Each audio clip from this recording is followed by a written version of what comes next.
You need to have a good local church and a strong commitment to it. Why? Because in a local church, what I find is this, that God tends to speak to me. Now, obviously, from my own devotional life, that's the primary way when I read Scripture that God speaks to me. But this is what I've known from a child coming to church. As I have walked in and people have been leading worship, it's been amazing when I've been in worship how I have heard the voice of God.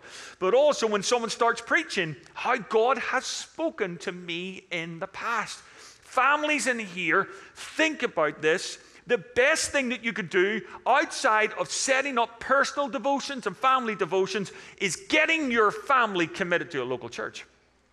Now, this is really, really important. It needs to become a priority. There's a guy that comes to here at Granite Bay, and a tremendous guy. He's the VP of his company. It's a great company. And recently, one of his competitors headhunted him, came after him, and said, we don't want you to be the VP in our company. We want you to be the president, and we're going to almost double your salary with incredible stock options. How many people are thinking, that's the voice of God right there? That is the voice of God. God's speaking to me. I'm hearing him clearly. God, you're getting my attention. You really are. And he said no. And you're thinking, oh, he was playing really hard to get, holding it out. Well, they came back to him again, and they said, come on, you have to do this. All it is, it's a slight move. It's down to Southern California. It's not that far away, and, Southern Cal, it's a great place, and here's a better option. He said no again. They came back to him 5 times, and each time with a better offer. And in the end, they just said, why do you keep saying no? And he said this here. Number 1 is, because God hasn't spoken to me.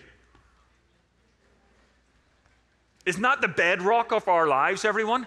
Because God has not yet spoken to me.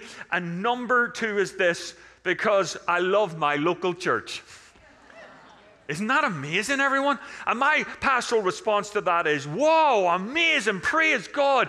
And number 2 is, could you not commute? Because, the whole tithe on that, with a deal, I didn't say that. Should have. But I just think that's so important, isn't it? Because, some of us were thinking, oh, that's a great opportunity. I should probably go from that. And we're ready to extract our family from a great place like the house of God, where they're hearing from God, and just for earthly profit, take them somewhere else. I think, everyone, we just got to think this one through. Got to really think it through. Because I was at Mount Hermon 2 weekends ago, and it was what happened there was really cool. A family came to me and said, hey, we saw you teaching recently. And I said, oh, that's cool. Where was that? And they said, oh, we were out at Folsom Church, Bayside Folsom. I said, that's good. Were you visiting family? Oh, they said, no. I said, friends. They said, no. What were you doing there? They said, well, we live in the Bay Area at the moment. And like most people in the Bay Area, they're thinking of getting out and cashing in. You know what I'm talking about? Cashing in. And so we're looking up and around your area. I said, how come? Why our area? And this is what they said. Because Bayside's a great church. They didn't start with properties. They didn't start with schools.